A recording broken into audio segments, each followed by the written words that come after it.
working on the Appalachian Shakespeare Project. Bree, now this is a unique role for you as a lady. You're playing Mark Antony, a male lead role typically. How's that been for you? It's probably been the most difficult role I've ever played. I've played male roles before, but nothing quite so powerful as Mark Antony. I had a lot of trouble. I would find myself during practice like mimicking the men, because I would be like standing with like my hands on my hips and then be like, oh, okay, let me like mimic all the men around me, because this is what Mark Antony would do. Now, when you auditioned, did you know that you'd be up for a male role like this?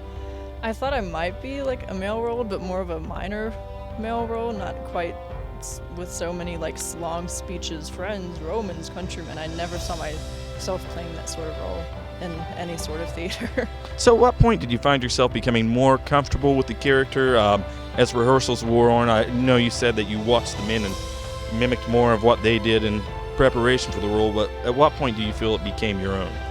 Really, I don't think it was until our dress rehearsals, like down to the last minute, where I actually started getting into it, and where we had music cues and stuff like that, so the music would start building. So I was like, oh, I guess I should probably build and like start screaming at the top of my lungs right now. But before, like when we were just like in our civilian clothes and all that sort of stuff, I really struggled actually, because I didn't actually feel like I was playing the role of Mark Antony. But once we had all of the elements combined, like the costumes, the armor, everyone being at practice, it really helped a lot. Is there any scene in particular for you that you felt was more powerful in terms of your character, or that is more of a favorite scene of yours for whatever reason? I definitely think the Friends, Romans, Countrymen, Lend Me Your Ears is probably my favorite scene now, just because it's so well known, and I don't know, I felt all this pressure, like I have to do the scene perfectly, I have to do good, because like for some people in the audience are going to be like saying that line with me just because it's so well known. But I think this is a really powerful show, and all of the people are just phenomenal. They've done so much hard work. I think the cast, the crew, everyone, the audience, because without an audience we couldn't be doing this, so I think everyone. Absolutely right. A lady that appreciates the fans. And Bree, we appreciate your time. Thank you very much. I'm here with Greg Stamp, director, and joining us also at this time, Erin Arnold, who plays the role of Brutus in this show.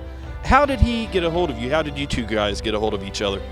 Well, I'd actually seen his flyers up on the board around post around Concord, and I'd done theater in high school, but everything was comedies. Knowing me, I mean, I could be lighthearted, but I live in darkness.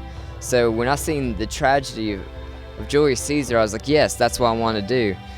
And he originally had me casted as Messala and Strato, of course the generals from Brutus's army, and I was totally in tune with that. And then a few people fell out, and he came up to me, he's like, sir, would you like the role of Marcus Brutus?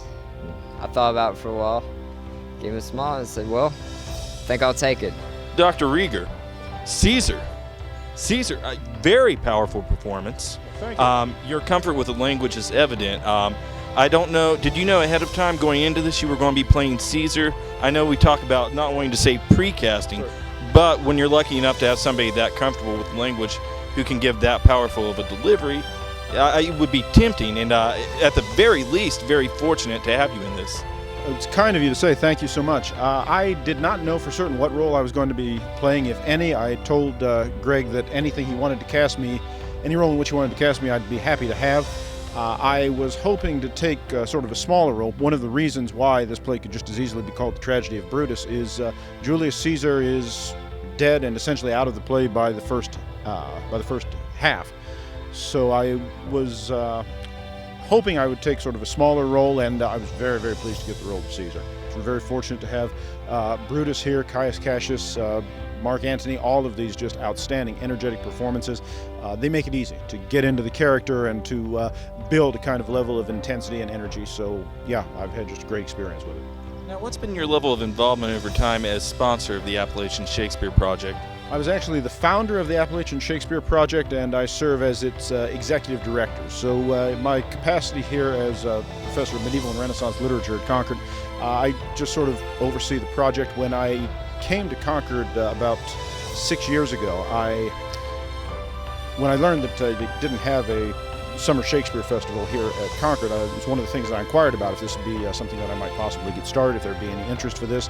And I've had just great luck and experience here with a lot of people who were game, a lot of people who were really eager to get involved with this, who have given great performances, had high levels of energy.